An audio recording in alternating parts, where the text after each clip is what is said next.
Well, hello everybody, and welcome back to G Bear's Off-Grid Ways, a homestead in the desert. And yeah, we're looking at these totes. I've drained them down. Actually, I transferred that water, and I got a little bit more to go. There's about 100 gallons left between the two of them, a little bit more than 50 in each. But I always leave some in the bottom to anchor these things down, so if the big winds come up, it don't blow them out of there. Because this is like a tunnel here, and if the winds come from that direction, they hit the cabin, they whip through here, and they get a little bit stronger coming through this little tunnel. But anyway, um, this is my little setup, portable pump setup, and as you can see, I got my a different controller on here because the other controller I had on here, I accidentally slipped one of the wires out of my hand, and it was the solar negative, and it dropped down and it hit the positive pole on the battery, and I heard some crackling and smoking, and then the display wasn't correct anymore. So I'll open it up sometime and see what's inside, and if it's just a burnt resistor or two, I've got plenty of them in storage. I'll unsolder those and solder new ones in and put it back on the shelf so it's working again. And anyway, I use a single 100-watt solar panel for this, and it was sitting out here in full sun earlier, but of course now the sun is moving over, getting ready to go down because it's getting later in the day. And there's a little Harbor Freight 12-volt pump. It pumps like 310 gallons, I think, per minute, something like that. So anyway, it does the job, and I got that water pumped out. I still got to drain these barrels down because we've got more rain coming. According to the weather guessers, we got more rain coming on Tuesday, Wednesday next week again. So, and they said there's also a slight chance of getting some showers here tomorrow or Saturday. So anyway, that was one thing I did today. The other thing I took on and tackled today was, oh my God, look, my solar panel set is back up in place.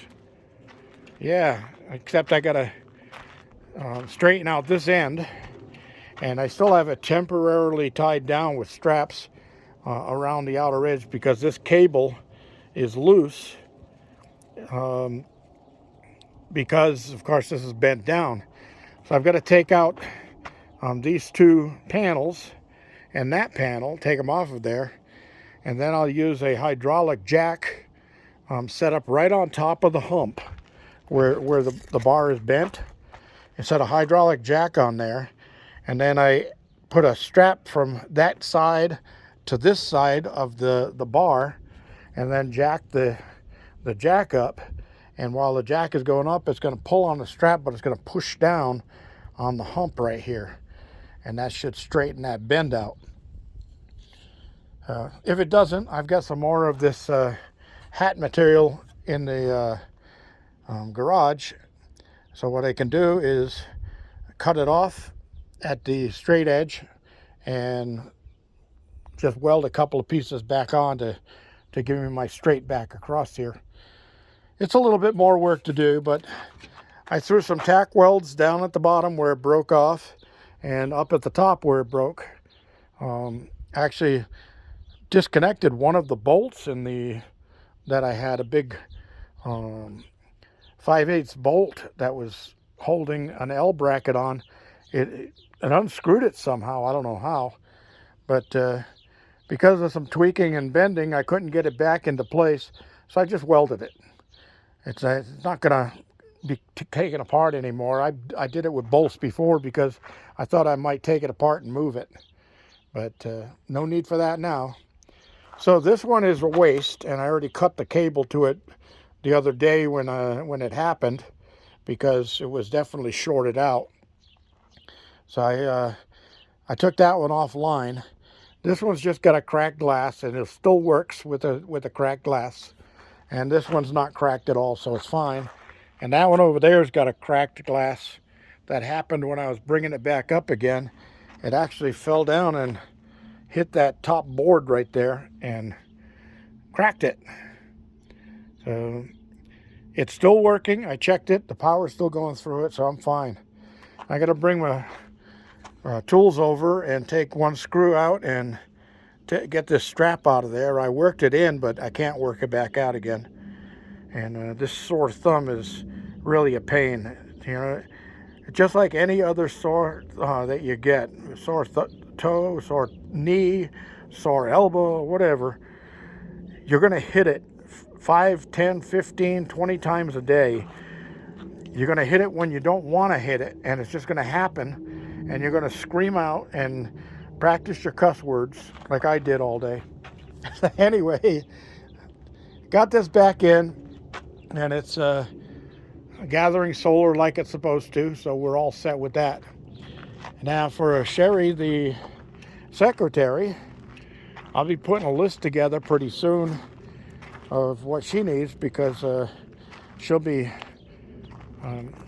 moving off to her off-grid place in Nevada sometime soon, not far off from now, and she wants to set up her system, her fifth wheel over there, so that she's got solar. And as far as a well pump, like I don't have a well here, so I don't use a solar well pump. But if I did, I'd buy the one that Tony and Leanne at Doing Redneck Things Off Grid, that's the name of the channel, Doing Redneck Things Off Grid. You can go over and see them and ask them, and they'll give you a link to the solar well pump set that they got.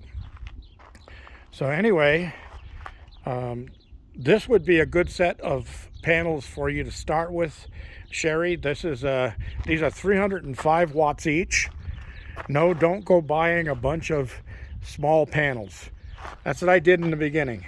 Those are all 100 watt panels, and those are Harbor Freight 25 watt panels each. 4 of them make 100. It just takes up a lot of extra room and doesn't really do that much for you. A set of panels like this now, as soon as the sun comes up in the morning, they hit this thing and bang, I'm way up at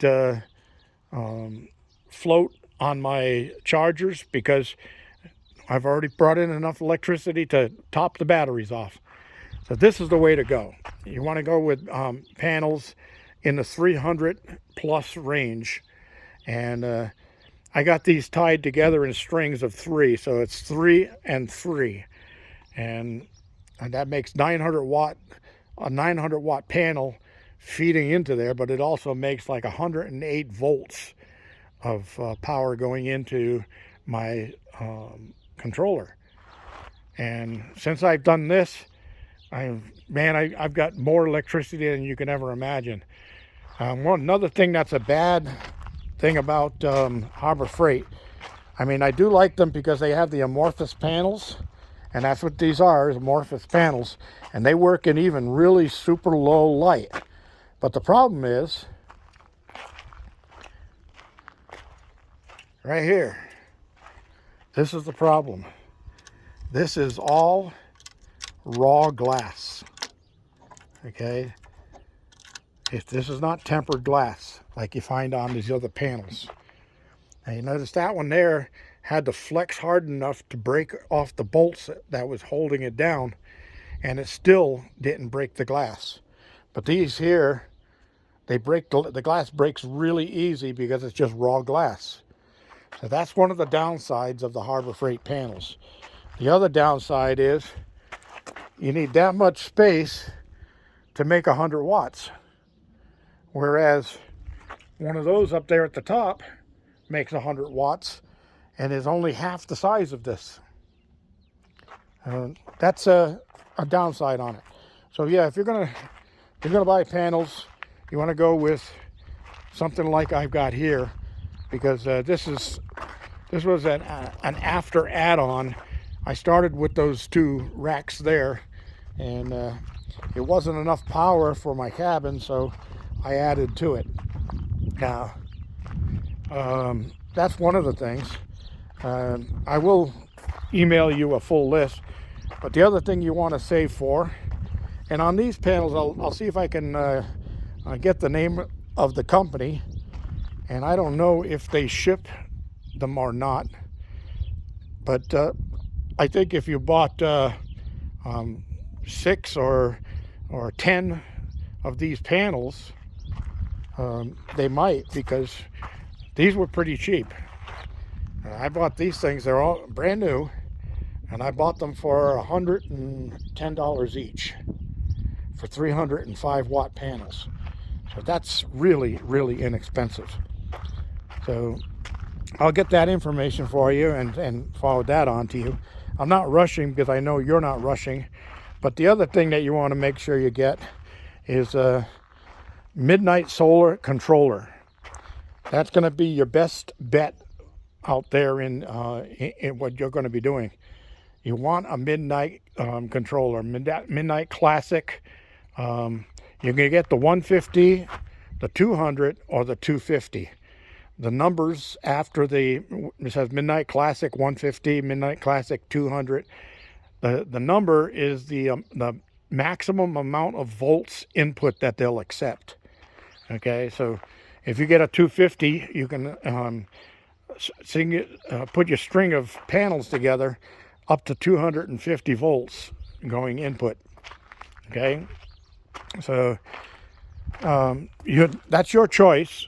I'm making do just fine with the Midnight Classic 150, and I also have a second controller in there, which is a Renogy, and only because my friend Andy gave that to me, so I'm utilizing it. But down the line, I'd sure like to get another couple of classics. One to run the turbine, and one more to split my panels up and go through the other Midnight Classic controller. All right, so that's what I've been up to today, and I did go down to the garden house and check out the situation down there. Everything's fine. The rain we got the other night got a little over 1/3 of an inch. Tony and Leanne over there at doing Redneck Things Off Grid sent me a couple of short videos. They're getting flash floods over there, and you might want to pop over and see a couple of their short videos they've got. Tell them G Bear sent you, and they'll block you and they'll never let you back. Just kidding.